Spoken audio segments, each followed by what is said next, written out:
NSSന് പിന്നാലെ ശബരിമല ആഗോള അയ്യപ്പ സംഗമത്തെ പിന്തുണച്ച SNDPയും ഉപാധികളില്ലാതെയാണ് പിന്തുണയെന്ന് SNDP യോഗം ജനറൽ സെക്രട്ടറി വെള്ളാപ്പള്ളി നടേശൻ പറഞ്ഞു.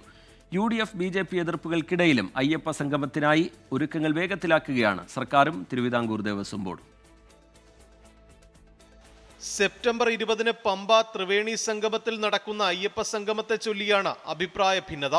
ചടങ്ങ് ബഹിഷ്കരിച്ച് UDFും BJPയും നിലപാട് പ്രഖ്യാപിച്ചെങ്കിലും ഭൂരിഭാഗം സമുദായ സംഘടനകളും അയ്യപ്പ സംഗമത്തെ അനുകൂലിക്കുകയാണ്. NSSന് പിന്നാലെ SNDPയും പരിപാടിയെ പിന്തുണച്ച രംഗത്ത് വന്നു. ഇന്ന് ഗവൺമെന്റും തിരുവിതാംകൂർ ദേവസ്വം ബോർഡും ഒന്നിച്ചെടുത്തിരിക്കുന്ന ആ സംഗമം നല്ലതാണ് എന്നുള്ളതാണ് ഞങ്ങളുടെ അഭിപ്രായം. വിശ്വാസവും ആചാരങ്ങളും സംരക്ഷിച്ചുകൊണ്ട് പരിപാടി നടത്തണമെന്നാണ് ശിവഗിരി മഠത്തിന്റെയും നിലപാട്. ശബരിമലയുടെ പ്രാധാന്യം ലോകത്തെ അറിയിക്കുകയാണ് അയ്യപ്പ സംഗമത്തിന്റെ ലക്ഷ്യമെന്ന് ദേവസ്വം ബോർഡ് വ്യക്തമാക്കി. ചടങ്ങിലേക്ക് മത-സാമുദായിക സംഘടനകളെ ക്ഷണിക്കും. രാഷ്ട്രീയ പാർട്ടികളെ ഉൾപ്പെടെ ക്ഷണിച്ചുകൊണ്ട് മുന്നോട്ടു പോകാനാണ് തീരുമാനം. 24 തിരുവനന്തപുരം.